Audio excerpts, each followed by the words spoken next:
We turn now to the latest on the possible teachers' strike in Denver. Last night, the Denver Classroom Teachers Association voted in favor of the first walkout in 25 years. Both sides disagree by several $1 million over compensation. Today, Denver Public Schools asked the state to intervene and stop a strike from happening. Governor Polis said he planned to meet with both sides today. Now, if the state doesn't take any action and there isn't a last-minute deal, that strike could begin on Monday. So over the next 5 days, teachers in every building will be preparing for the picket line.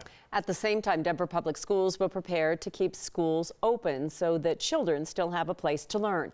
9 News reporter Nelson Garcia talked to a labor expert about strikes and if they are successful.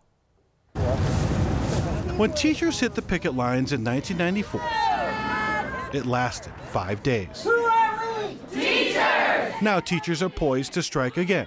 So we asked 9 News legal analyst Whitney Traylor if going on strike actually works. This is completely disruptive when you have experienced teachers, experienced employees who are now saying we're walking off, the job. It is an effective tool because it does stop operations. Traylor is a Metro State professor who specializes in employment law. Yes, striking is effective, and in many places it's lawful and statutorily allowed. Denver Superintendent Susanna Cordova says she will keep schools open with substitutes and administrators in the classroom. We think the most important thing that we can do for our teachers and for our community is keep school open, and the way to do that is for us to continue talking, to work to get to an agreement. Traylor says the strike then becomes a war of attrition. And that's a classic management labor debate. Who is more disposable? Who needs who more?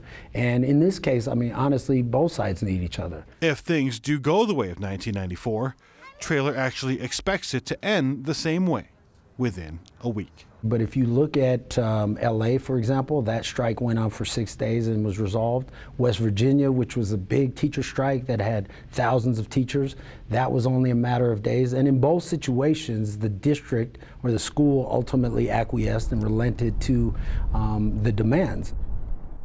Traylor says the effectiveness of a strike is not just limited to teachers. He says if you look at the history of strikes over time, no matter the industry, the workers tend to end up getting their way to resolve the strike.